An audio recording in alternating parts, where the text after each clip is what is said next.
Hello, I hope you all are doing well. We are going to jump right in here as we continue the conversation around what is the wealth gap. I wanted to start this video off with a statistic based on a 2019 study and survey, which says that in the United States, the average white family, for every $100 that the average white family has, a black family, a Latin American family, or a Hispanic family has on average about $10 for every $100 that a white family has. So there is the gap. Now, that is not, that's a blanket statement. It is an average. There are absolutely exceptions on both ends, but this is statistically very disproportionate and points to what I believe is a much bigger problem with our systems and society in general. So what we're trying to do is kind of talk about some of the reasons for that. So in my last video, we talked about unequal housing and how because of racist and prejudice laws and policies, it made home ownership very difficult for people of color and succinctly kept them from building wealth through home ownership. In today's video, I want to talk about education, integration of schools, kind of a little bit about school funding, and that sort of thing. So, 1954, Brown versus Board of Education. The courts ruled that depriving a person of education based on race or ethnicity was unconstitutional. And so that ruling at that time kind of got the ball rolling, and we see through the next few decades beginning to integrate our school systems. Some counties in our country actually went into like the mid 80s before they integrated their schools. So it's kind of amazing that you had a 1954 ruling, and then 64, 74, 84, you have like a 30-year period of time where these things were happening. And depending on your age and where you lived, you may or may not have actually experienced school integration. For instance, my mom grew up in an area that was not very diverse. So when other places were integrating their schools, she didn't really experience that. I think she told me there may have been 2 or 3 people of color in her entire school. So they didn't really integrate. They were already integrated, I suppose. However, my dad grew up in a much more diverse area, and he definitely experienced integration. And so it was a very tumultuous time for our country. And depending on your personal experience, you may have some negative feelings about that. I don't know of anyone who looks back at that time and says, wow, we really did a great job integrating our schools. While it was definitely something that needed to happen, it probably could have been done in a different way. But anyway, needless to say, yeah, integration did slowly but surely occur. And I've had some conversations with some people who have experienced that. And one of the things that I have heard is they showed us films that seemed to their goal of them would be to familiarize us as white people with black culture. And maybe not so much the other way around. They didn't want to explain white culture to black people. So again, I'm not saying everything was done perfectly, but one thing that I would like to say about that particular thing is that, and I think it's easy for us to forget if you are a white person, we are part of the dominant culture. We outnumber other ethnic groups. And there is books and articles and all kinds of research about how race is actually a social construct. So we say white, and what we really mean is like white European. The people that make up the white group at one time were immigrants to this country, and they were referred to as French or English or German or Italian. And somehow over time, we have kind of all melded those people together into this one group that we call white. And the whole concept of race is invented by man, and like I said, a social construct, and the purpose behind it is sort of to give power to one group and then suppress another group. And so the idea behind whiteness is that white culture is superior. White traditions are superior. White food is superior. The English language is superior. It's the correct way to do things. Even to the point of talking about, white theologians are superior to people with other ethnic backgrounds. We see it still today when you look at what theologians and writers and authors and speakers do mainline churches listen to, particularly the evangelical church is even more extreme in their narrow list of people that they tend to listen to. And again, that's a blanket statement. I'm not saying there's not exceptions, but it is amazing the level of saturation that this idea of whiteness being the correct way. And so to say that, kind of going back to the idea of, or the question of, like, why didn't they try to familiarize the black population with white culture? It's because they've had to live in white culture their entire life, white culture being the dominant culture.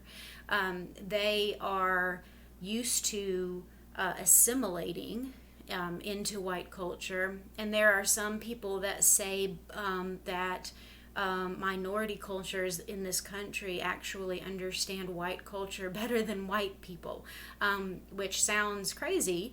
However, you would be amazed at the number of white people, if they're asked, what is your favorite thing about white culture?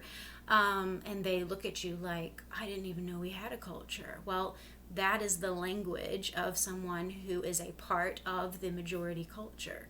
And so that may be kind of a foreign concept. It may be something kind of hard to wrap your mind around, but there is not like a huge need to explain our culture to any minority culture that has lived among us for any length of time, because they are faced with, do I assimilate to become accepted and even to become successful or able to survive, or do I try to keep my culture?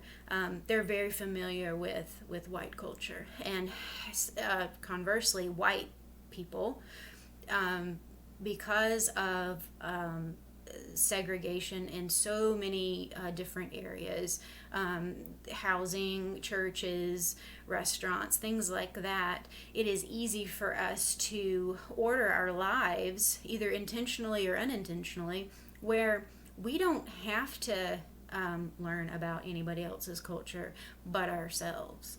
And so that is the reason kind of behind that. Again, I am not saying that everything was done well, but there is a reason why when you start to try to integrate and become multicultural, things can seem very one-sided if you are part of the majority culture. So kind of moving on from that, even though schools were integrated and from the 1950s through the 1980s, we still today see a huge segregation factor in a lot of our public schools. There are several reasons for this. One of the reasons is school funding and the way schools receive their funding.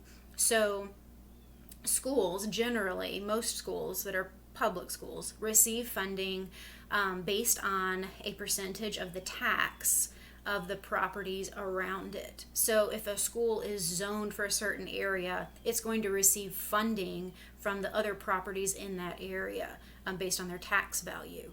Now, if a school is placed in a lower income area and the surrounding properties are probably lower income and their tax value is less, then that school gets less funding. On the other hand, if you are in a better area of town that has property values that are higher, then the schools in that area would receive more funding. So the problem with schools who are not receiving as much funding is you have teachers and staff that are underpaid. You have limited access to tutoring if a student is falling behind academically. You have less access to college prep courses and SAT prep and things like that. It can be difficult to earn the credentials necessary to get into some colleges. So that can really be a setback there.